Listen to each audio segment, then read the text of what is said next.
black thing go from left to right, and I thought, I'm going to die out here. No one's ever going to know. I couldn't believe what my eyeballs were showing me. I'll never forget how evil the eyes were. It was horrible. I mean, I've never seen nothing that evil. It ran towards me at a rate that I can't even explain. Turned and stared at me, and this look of, I just want to kill you. I want to say it was human, but it wasn't. He was yelling at me to grab a gun. I was like, for what? He said, just grab a gun. And there's footprints all the way to the door of my house. It had went inside my garage, all the way to the door. 911, what are you reporting? Jesus Christ, you better... Sir? Zio! Hello? Get somebody out here. What's going on now, sir? That son of a bitch is about 6'9", I don't know. Do you see him now, sir? Yes, I'm looking right at him. Uh-oh. You're listening to Sasquatch Chronicles. Check us out online at sasquatchchronicles.com. If you've had an encounter, email me. My email address is wes@sasquatchchronicles.com.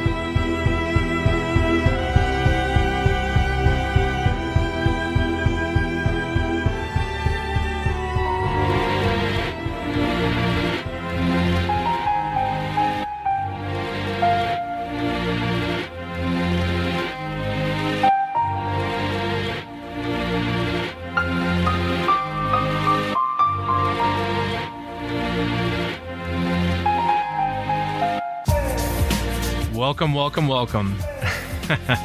Welcome to the show, everyone. Thanks for being here tonight. Got a great show planned for you tonight. We're going to be talking to Chris, and Chris actually comes to us from Canada. He was out on a canoeing trip with his brother, and they came across a very strange-looking bear. At least he thought it was a bear until it stood up and walked off like a man. And also some very strange vocals that night. They were sitting around the fire. Something was definitely screaming at them. And then we're going to be talking to Cathy. And Cathy had in a very recent encounter here in Washington State, a very similar type situation. She wasn't canoeing, but she was driving. And she came up on what she thought was a bear until it stood up like a man and walked off. Very, very fascinating accounts. If you've had an encounter and you'd like to be on the show, shoot me an email. My email address is wes@sasquatchchronicles.com.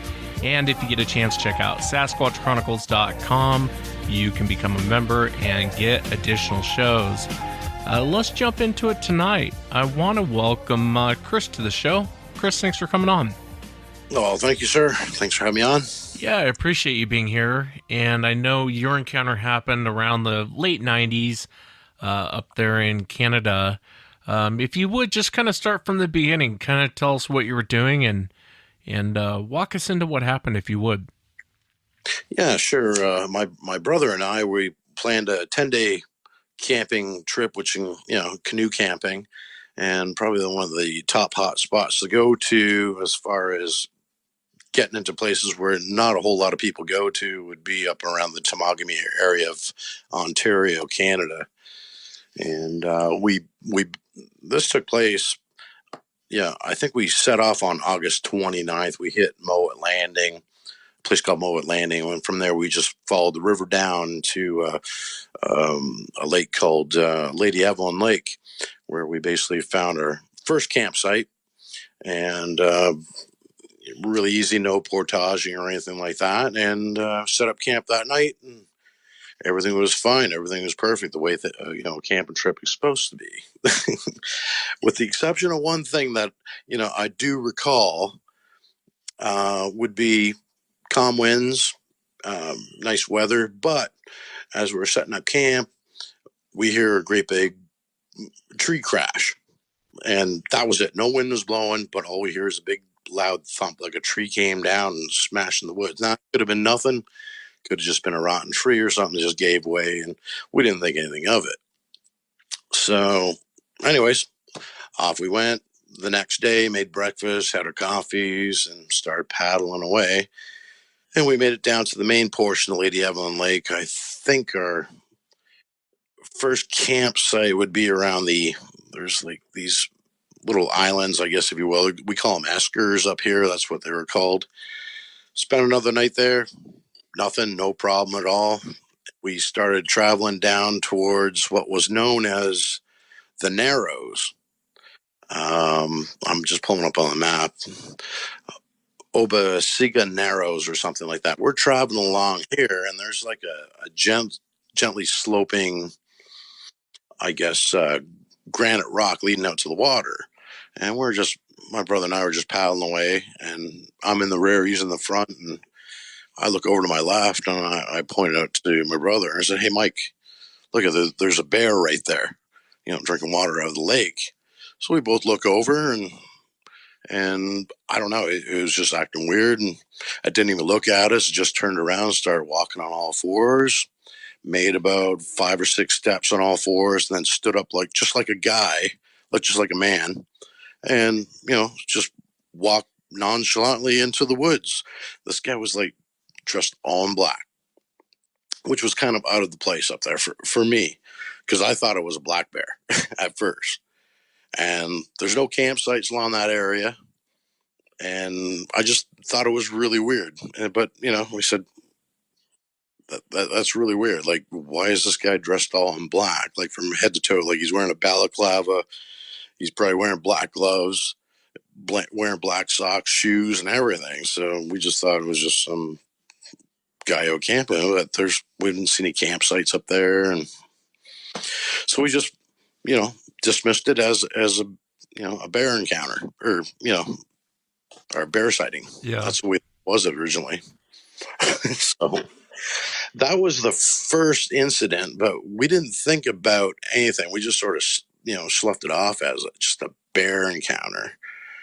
And it wasn't until our main destination, I guess the midway, I wouldn't say midway, but it was definitely on the way, was we were going to go and ditch the canoe at a place called Tupper Lake and hike up on this mountain here, because it's supposed to offer a pretty good view. And there's an old ranger tower, like a fire tower up on top. You can go and check things out. You should get some good pictures of the area. And it was still hot, like summer. Get up there to Tupper Lake, ditch the canoe. We start on that trail and started the incline. And the one thing I do remember is we forgot to fill up the water bottles before we went, like using our little water purification pumps. And running out of water halfway there. Yeah. And having to, try and purify some water out of one of the swamps along the way. But, we eventually made it up there. And, we set up camp and everything. And, night fell, had a fire going, nothing out of the ordinary.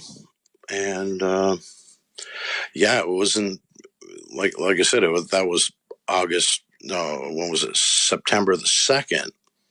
Because I know we're starting to get news on our little transistor radio indicating about that Swiss Air disaster that crashed outside of Peggy's Cove. And I remember that quite vividly.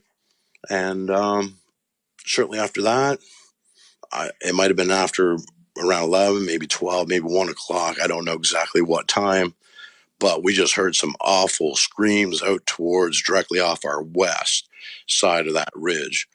And we're at the top of the ridge, and these screams were coming directly west, not on the mountain, but almost like down below off the edge of the mountain. I couldn't tell you how far it was, but man, it was loud. Unbelievable, though.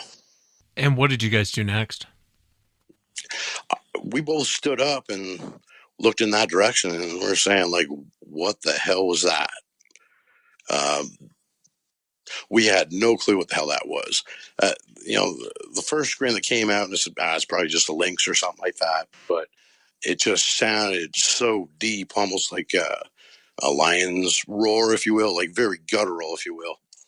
How long did the screams go on for? Probably at least 15, 20 minutes, at least.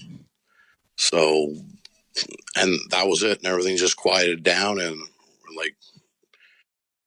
it was like, what the hell was that? What was that all about? Yeah. And I would imagine you'd been out there, out in the woods. You talked about canoeing and everything. I'm sure you've heard a lot out there. And you guys were out there for, sounds like almost a week. Was there anything online that you would compare the screams to? I was.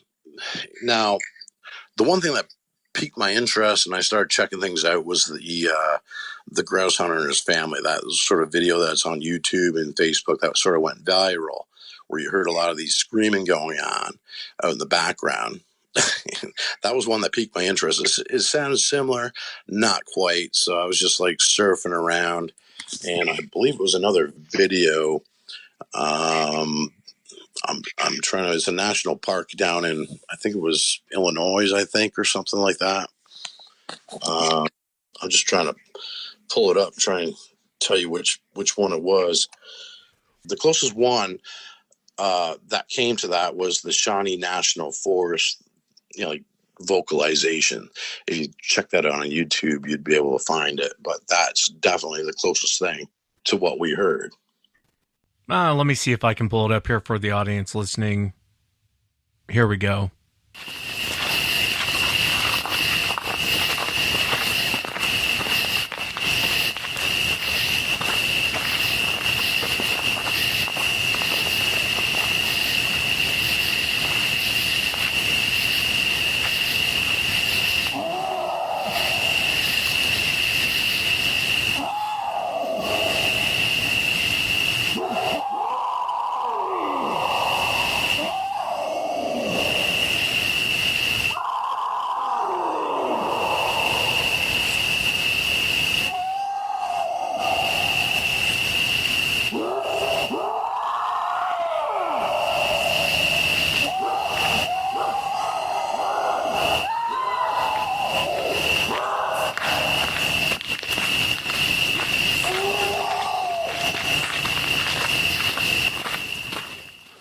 But you're saying it was like that, Chris? That's what you heard when you were out there?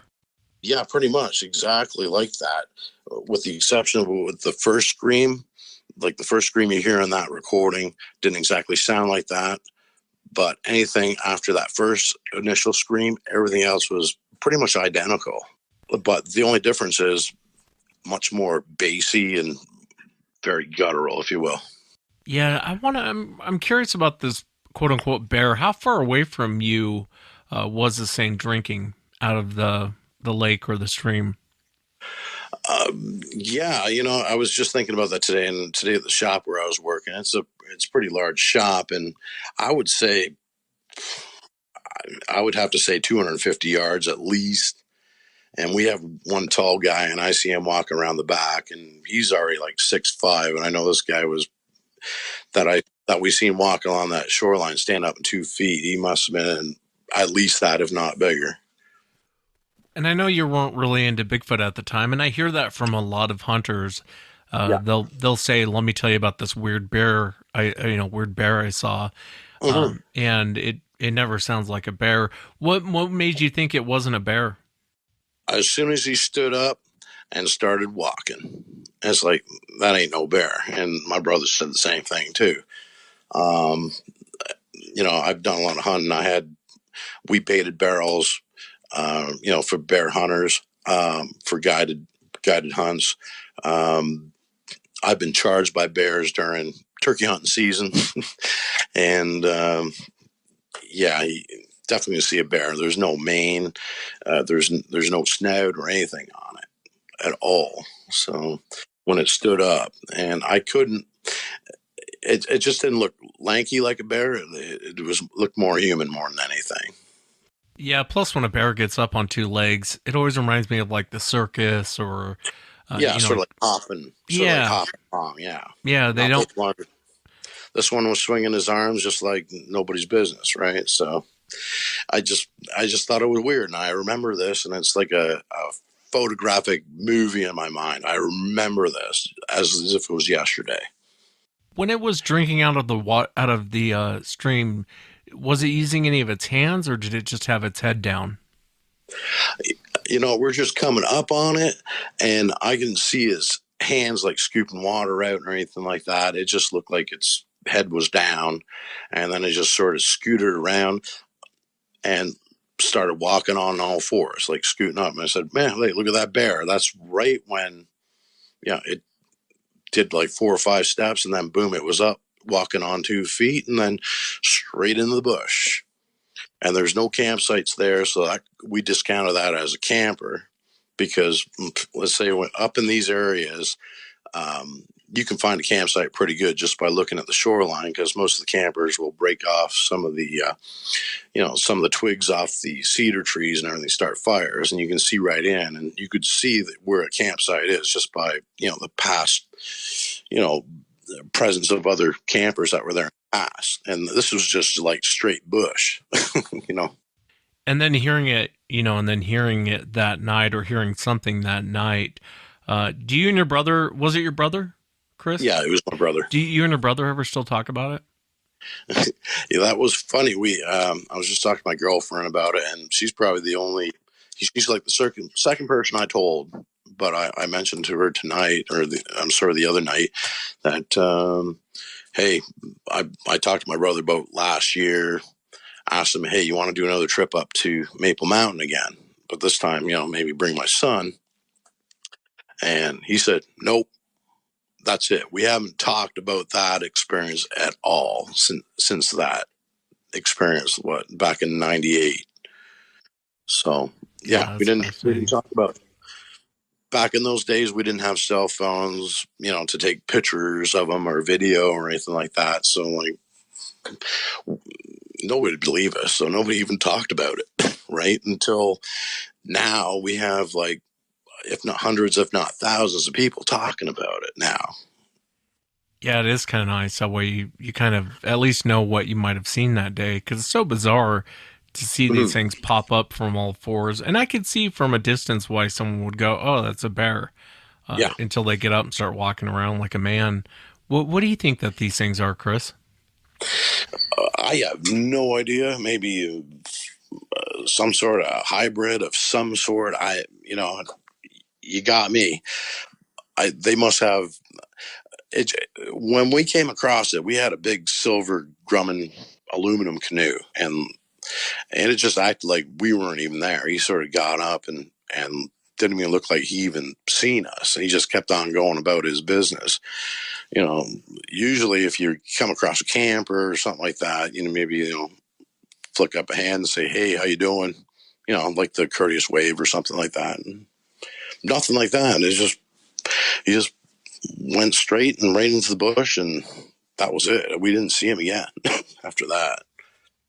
Yeah, it's a fascinating account, and I think most people, like, I would rather have seen one at the distance you saw one, not that they can't close, in my opinion, they can close that distance pretty quick, but the fact that it just got up and walked off, and that is fascinating. And then hearing the vocals at night, that is something about being in the dark and hearing something scream or roar at you and not really knowing what, that's not a coyote, that's not a wolf, that's not a, because you do that when you're out there in those moments. You start going through the Rolodex as far as what could this thing be.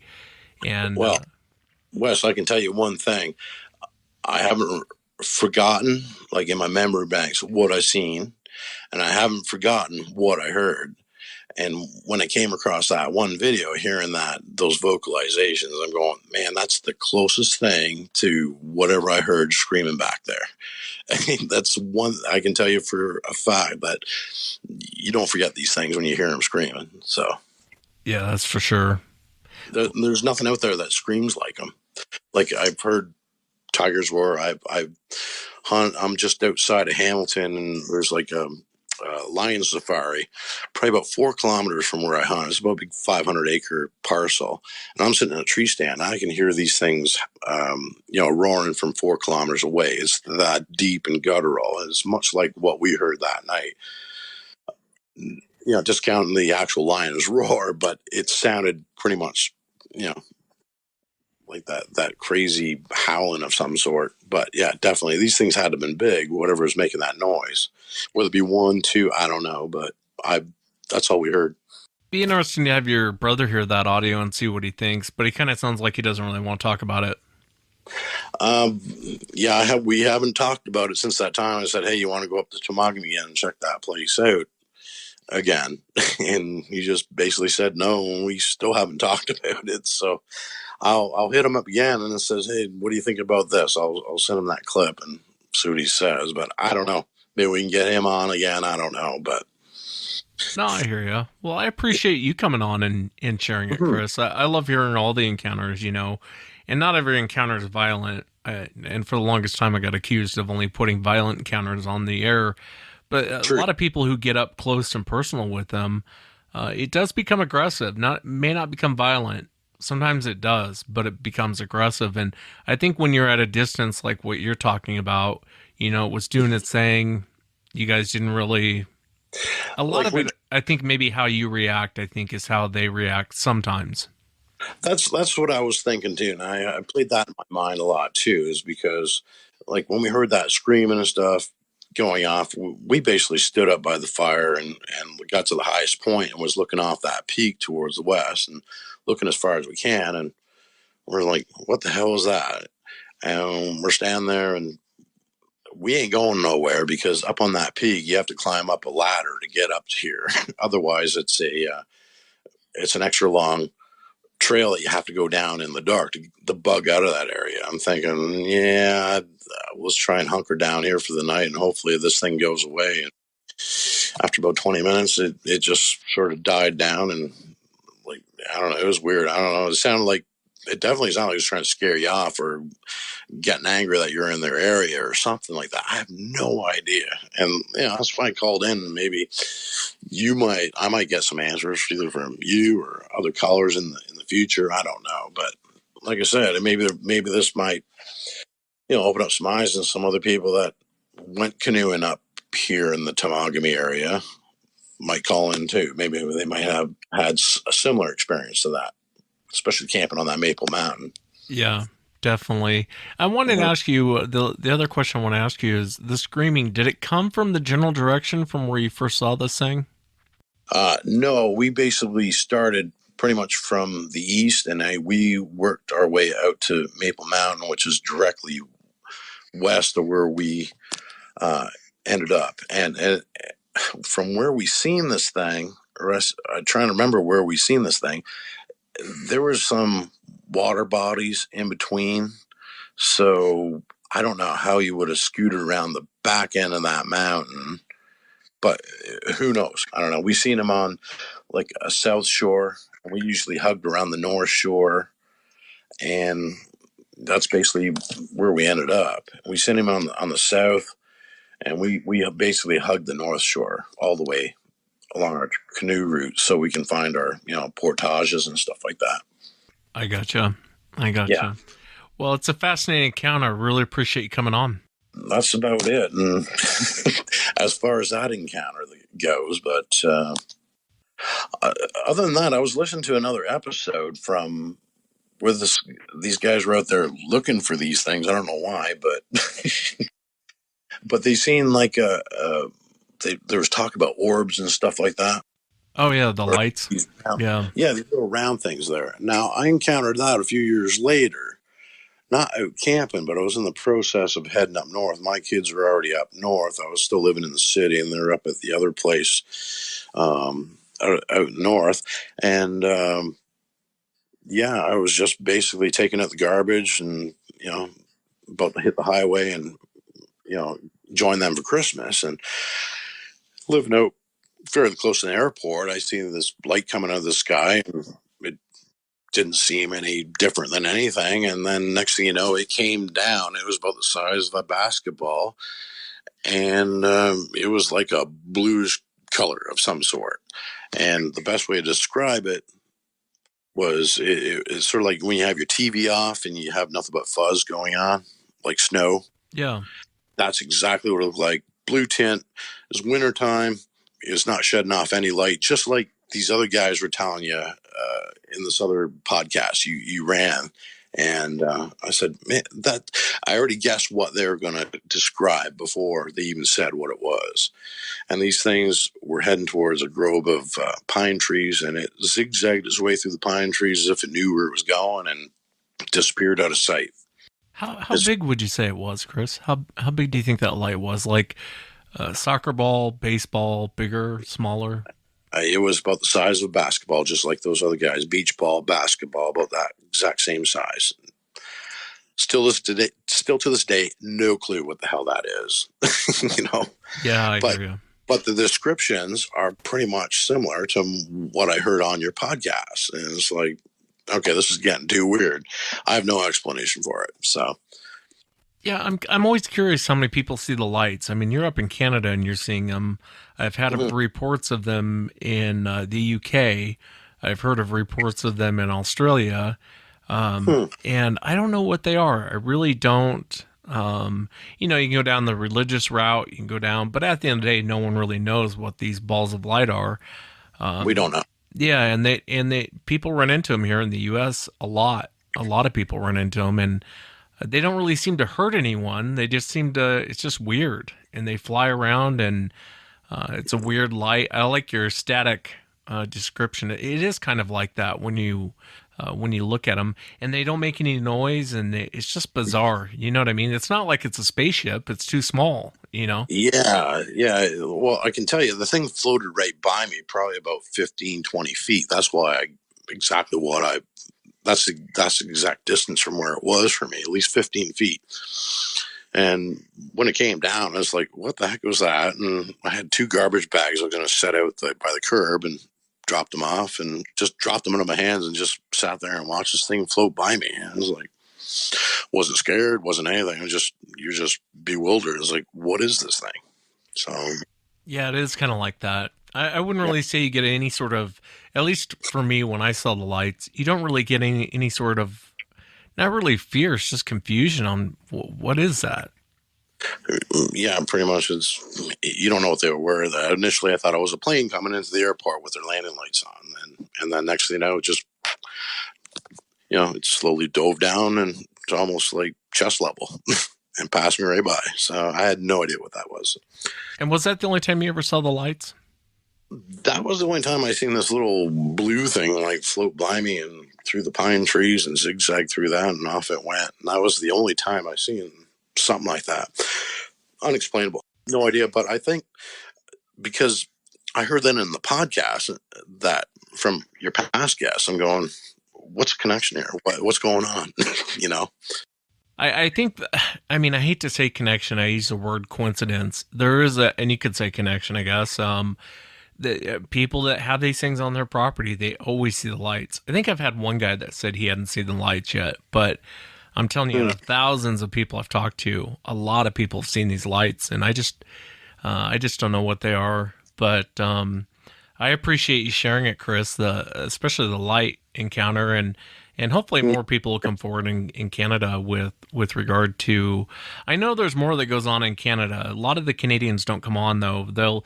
They'll email me and they don't want to come on for some reason. But I think there's a lot of encounters going on in Canada with Sasquatch, and I think there's probably a lot of encounters going on with these lights, and hopefully more people will come forward. But I appreciate you coming forward, Chris. Thank you very much.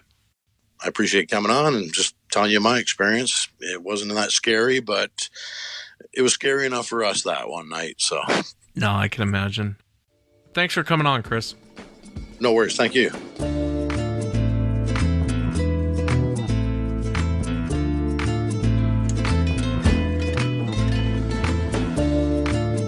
And I want to thank the sponsor of the show, Duke Cannon. Love their stuff. I actually do use their stuff. I use the big ass brick of soap, and the bourbon solid cologne are my favorites.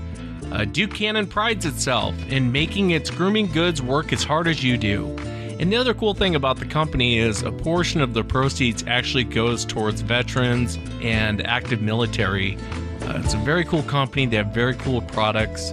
Duke Cannon is a champion of builders, farmers, soldiers, teachers, first responders, and even podcasters. And they want to make you feel right at home in Duke Cannon country. American-made grooming goods designed to help you feel, look, and smell just a little bit better in 2020. And for a limited time, they're offering the Moderate Self-Improvement Box. It's usually $84. Now it's $50 for a limited time. And it's not a subscription, it's a one-time purchase. You get your bourbon solid cologne, as I talked about, that comes in there. Big ass brick of soap junior comes in there. Working Man's face wash comes in there. Bloody Knuckles hand repair balm is in there. There's a lot of really cool stuff that comes in this moderate self-improvement box. And for $50, it's a steal. This is a one-time offer, not a subscription box. It's just $50 with free shipping to the lower 48 states. All of their products have been tested by active duty military, and 5% of the net profits are donated to causes benefiting veterans and active duty military. Very cool company. Visit DukeCannon.com and use the promo code Sasquatch for 15% off your entire order. That's DukeCannon.com. And don't forget to use the promo code Sasquatch to get 15% off your entire order.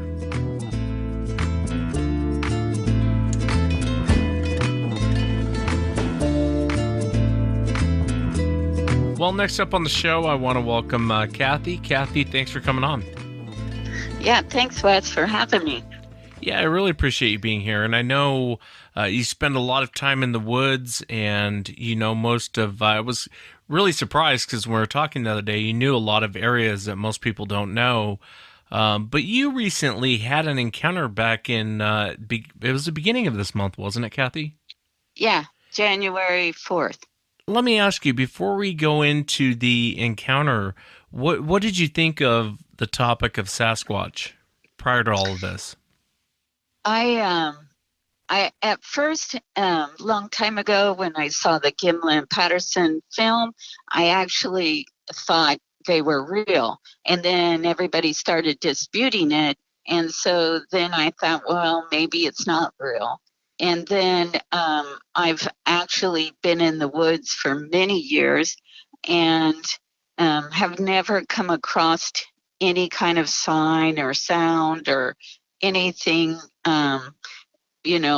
relating to that. And then I've lived up here in the Northwest for quite a while where they do say they have a lot of sightings. So, I wasn't convinced, let's put it that way. Well, if you would kind of walk us into your encounter, I know it happened in Washington State. If you would kind of tell us what you were doing and walk us into what happened. Okay.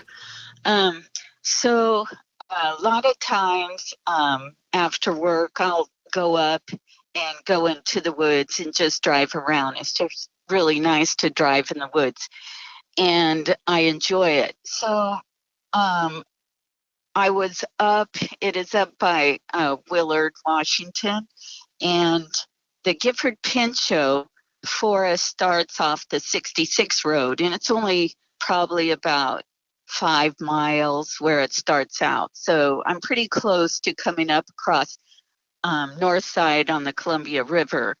And so I was up there driving around, and then I was coming back around 5 p.m. and it was kind of rainy that day. And so I come through Willard, the little town, and then you go down Willard Road, which isn't very far, a few miles. So I come around the last right-hand corner of Willard Road, and it's a little hard to see. It was getting dark, and I'm in a very heavy canopy. So in that heavy canopy, I just thought, I'm just going to slow down a little bit in case, it's the time when deer or elk come running out, and I just putting through. I was in no hurry. So I'm driving down. It's very dark in this canopy on Willard Road. You come around the last right-hand corner, and you'll look down, and you'll see Cook Underwood Road, which is kind of lit up because, it's brighter out there and darker in the canopy. But it was dark enough to where I couldn't see really well. And so I come around that corner, and I see this black object in the road. And of course, right away, I think it's bear. And it's very black and very big.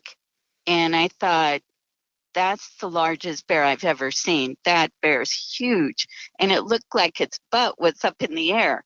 But then And I figured, I've seen some pretty big bears, maybe probably 300-pound bear. This one almost to me just looked like a 600-pound bear. It was huge.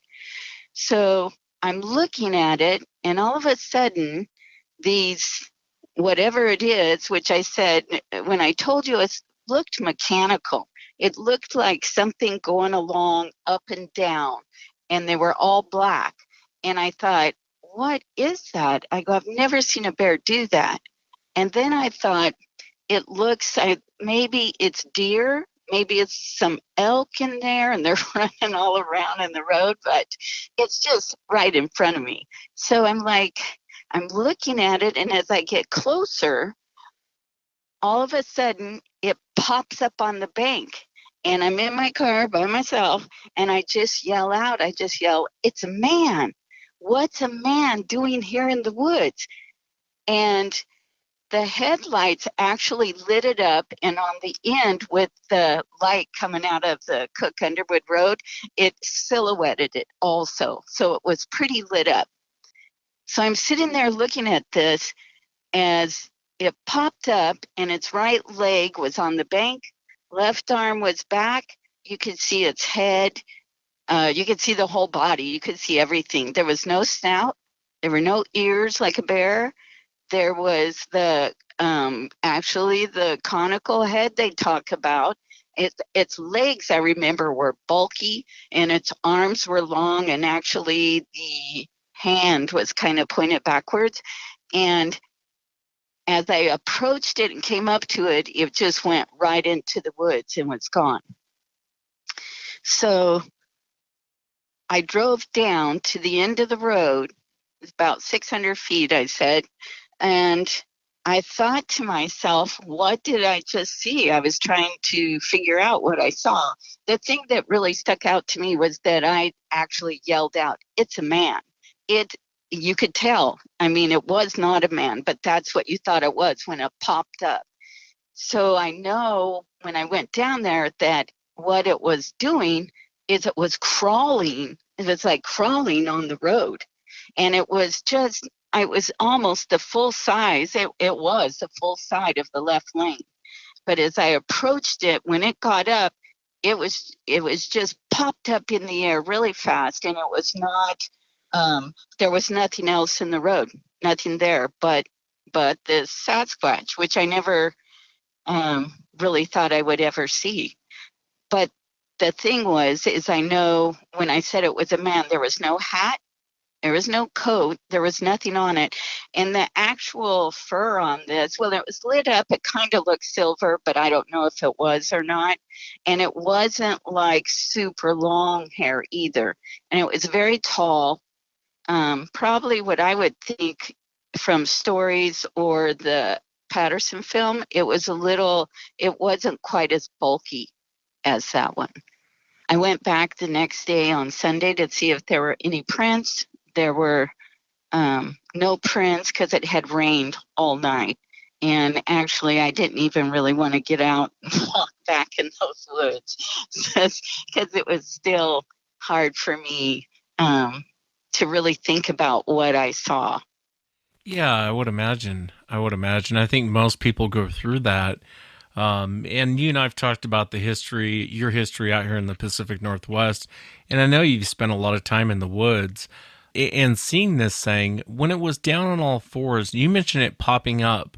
Yeah. Did it get up off all fours like a man, or did it just pop up? It just popped up. It was doing that little mechanical walk thing. And then all of a sudden, as I came up on it, it was boom, just popped right up. And the leg was on the bank. It didn't even pull itself. It was just up. And I think basically maybe because I was coming up on it. But because it crawled, or however it does, crawled across the road the whole time. When I saw it, it was crawling on the road until it got to that edge. Then it popped up. And when you mention mechanical, what do you mean by that? Are you talking about when it was on all fours or when it got up on two legs? When it was on all fours, you could see And now I think it was its arms and legs. You could see something going up and down on both ends, like the front and the back, and you could see the motion up and down. I don't know how, they crawl or what they do, but that's what it looked like to me. And that's what was confusing, was these things, these limbs are, they almost look like stumps, basically going up and down. So it's flat on the bottom, and these were going up and down. And I could tell that's what it was doing. And that's why I could not figure what it was until it popped up. And I have seen bear, elk, all kinds crossing the road.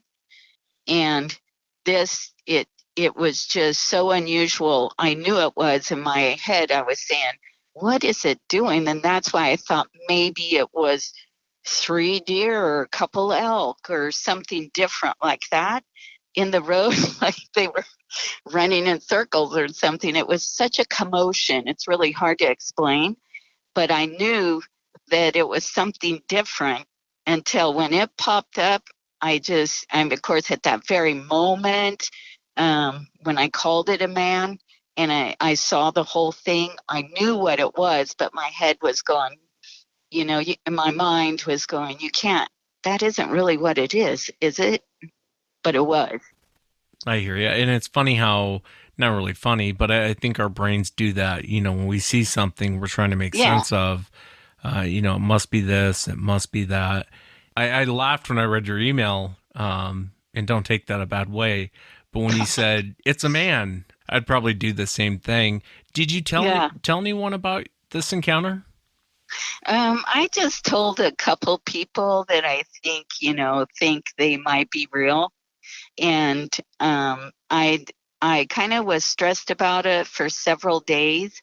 And then I just decided I'm not going to tell anybody. But then, I kind of wanted to say what I saw, and because I know, they're real. And then what I wanted to do, if I wanted to talk to you, then I wanted to more think about their habitat and their movement and what they do and those kind of things, because I'm still going to go out in the woods. And not that I go hiking off in the woods by myself. I don't do that. But knowing that they're there, it would just be good to know more about them and what they do, how they act. And I know they can be aggressive and those kind of things. But to actually see one is still somewhat hard to think that you really saw one unless you have that serious close encounter. But I did see it clearly. I didn't see the face because it stayed going through the woods. It stayed facing the woods and was just popped up and going into them. So it was like, heading out. And this pretty steep country there. There's the river, the lower white salmon, and a lot of canyon area there. So, I don't know. It looked like the way it came from was the canyon area, and then came up and crossed the road, and then, headed up to, there's just mostly timber company land, and then it goes into the forest. So it's pretty wildernessy, out there now. It's a lot of wilderness. Yeah. No, the Gifford is definitely notorious for sightings in Washington State. Absolutely notorious for sightings. And I've heard gray ones, I've heard white ones, I've heard black ones, brown ones, red ones. A lot of people run into it out there in the Gifford. Don't you find that behavior kind of strange?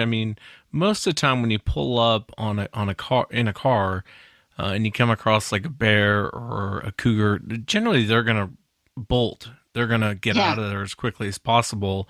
And from your description, and you can correct me if I'm wrong, but it kind of seemed like it was just moseying along, and then as you pulled up, it decided to stand up and walk off. Absolutely. It did. That's really a great way to put it, because now that I think about it, I would think, if it, usually if it's a bear or something, they're gone.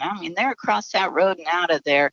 And I could see it crawling across this road, and it didn't seem to affect it that much until I came right up on it. And I saw it for, I don't know, a little bit. As I was driving, I slowed up more so I could look at it. And to me, it just seemed to be nonchalantly going across that road, not worried about it until I got up on it. And then it decided to pop up. I might not have really seen it clearly if it had not popped up. I'm not sure. I might have seen it crawling up the bank, but once it got to the edge, and there was a little embankment, probably about 3 feet, that's when it popped up and then stepped on the bank and went into the forest. But it didn't seem to be, charging across the road. And we have a little winter weather now, but at that time, there was only just a little bit of rain. It was fairly warm. It had not really come into winter yet, so it was very late in January. We should be in pretty good winter by then. And I have, I don't know their patterns of where they go, but it could have been because we had light weather this time of year that it was lower.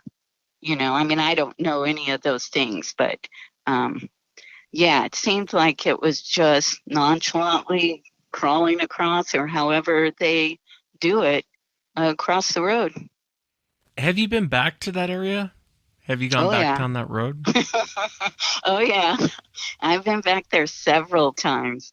Yeah, I've been back there. It's very different to me now, but yeah, I still go back there. I don't go out in the woods by myself, and so, I just kind of drive around the woods a little bit, but I've been back there several times and probably will again because it's very close, and I still like going up there. And the strange thing was, though, because I know I've heard about them, seen pictures and stuff or drawings. But at the time when it was crossing the road, Sasquatch or Bigfoot did not even cross my mind, which is so strange because, I guess because my mind was just trying to figure out what it was and what it was doing. And that was not something that I even thought I would see that night. Yeah, and I understand that. I understand that completely. I think most people go through that, where your first thought for whatever reason isn't Bigfoot. It's more or less, what is that? What am I looking at? Yeah. And I bet you're on the lookout driving down that road now. Well, the thing is, I've seen, lots of bears. And if I see a bear, honestly, I'm not going to go, oh, I think I'm going to see that bear again.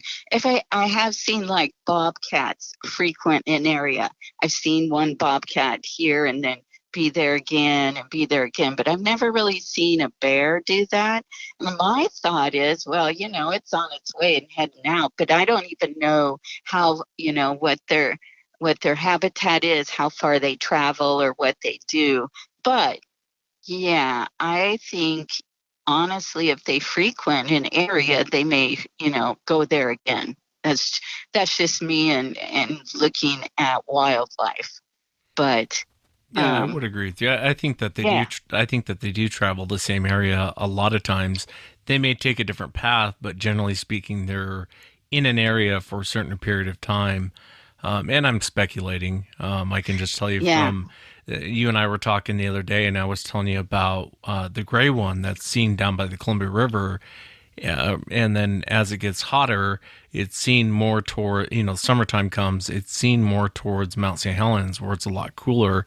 And the only reason why I know this particular one's being seen so often is because he has a scar on his chest. He's gray and he has a scar on his chest. Everyone always talks about the scar on his chest, but it seems like he travels some weird circular motion, and that's just me speculating, but in different areas, people report seeing him, and certain times of the year, it kind of makes sense he would be up more towards Mount St. Helens as it gets hot down here, in the valley. He would retreat up there, and that's just me, again, my opinion on it. That seems a natural way of animals to travel, especially something like that. If they can travel so fast. I mean, they can really probably cover some ground, and it probably doesn't take them that long to get to one end to the other. These are steep hills over there. I mean, steep. But, I could imagine it would be easy for it to walk up. Where it went into a reprod, and then right behind at the bank, at the end at the bank on the hill, it's a super steep hill going up there. But, I mean, I don't know where they went, but... Yeah, and I don't think... And if there's more than one, I mean, do they go in more than in a group, or... I only saw one, that night. There could have been more, but I only saw the one. I would agree with you. I think when they go up in elevation that they, for us, it would take us a lot longer than them. And out here in the Pacific Northwest, you can climb elevation pretty quickly, like you're talking about with those canyons and, what we call hills, most people around the country call mountains, Yeah. What do you think that these things are, Cathy? What's your personal opinion? From what I saw, and I did not have the, face-to-face encounter that some people do, or the vocalization. I just saw the road crossing. I think, they are just some kind of primate. The way that it showed itself to me would be just like a bear or any other animal. I mean, it was out probably hunting or doing whatever, come across the road, and then it's heading out to the woods. But I don't know that much about them, but just the visual of it, it's just, and I did not see the face. So, I know some people talk about the face, but just from what I saw, to me it looked just like a primate mammal or something like that. Yeah, and that's a fair answer. Yeah. I think most people who run into them, like what you're talking about, they'll talk about them being, any other wild animal they've run into. Sometimes you get weird stuff on people's property that they talk about. And even that is, for the most part, consistent. But I think your average person that runs into them is just seeing a wild animal, and I know you're a new listener to the show. There's no wrong answer to that question, because no one really knows, you know what I mean? Despite what some people will tell you, no one really knows. Yeah. Yeah, definitely, it could be something. I mean, it's got to be the way that it's built and being upright and walking and being so large. I mean, I would think, it would have the maybe larger brain or something and think more. But from what I saw, it looked just like a tall, upright, slim, I wouldn't even say a gorilla, but a primate for sure. And very tall and bulky, but not the huge bulky ones that somebody else may see, or like the Patterson film. It wasn't that bulky as that one. So it was a little bit more slimmer. Yeah, a little slimmer, but really tall and big. It was big, though. I mean, I'm not saying it was not small, but. Yeah, I mean, and you'll run into that too. You'll run into people who run into King Kong, and then you'll talk to people, and they'll talk about running into like a tall basketball player, still a very large man. Large on man scale. It would be bigger than most men. But yeah, that's fascinating. If you're ever down that road again and you see anything, will you let me know? Yeah, you bet. Yeah, I'll be up there again. I mean, I kind of doubt that I'll see one again, but if I ever do, then yeah, I will let you know. And I really appreciate you coming on, Cathy, taking the time to share the encounter. I really enjoyed talking to you. Thank you again. All right. Thanks, Wes. Appreciate it. And that's it for tonight, everyone. Remember, if you've had an encounter, shoot me an email. My email address is wes@sasquatchchronicles.com. If you get a chance, check out sasquatchchronicles.com. You can become a member and get additional shows. Until next time, everyone.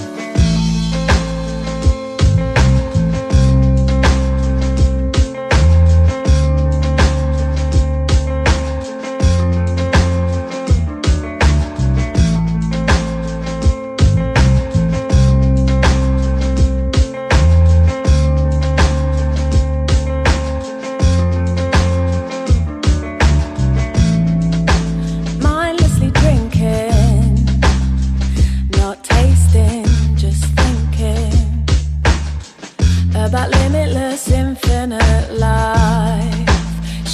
is my thunder.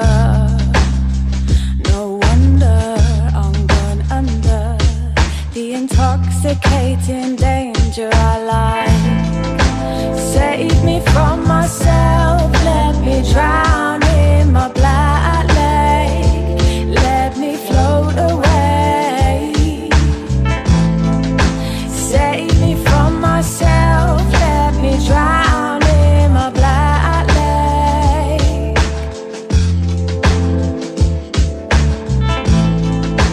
Beauty is a black lake, let me sail away.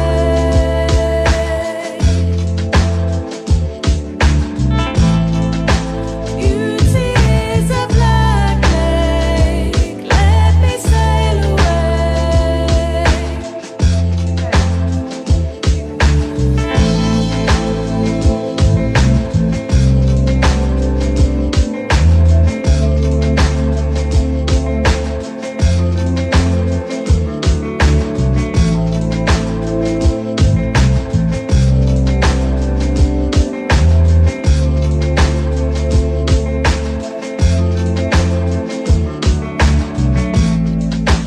Darkness approaching, deep water keeps flowing.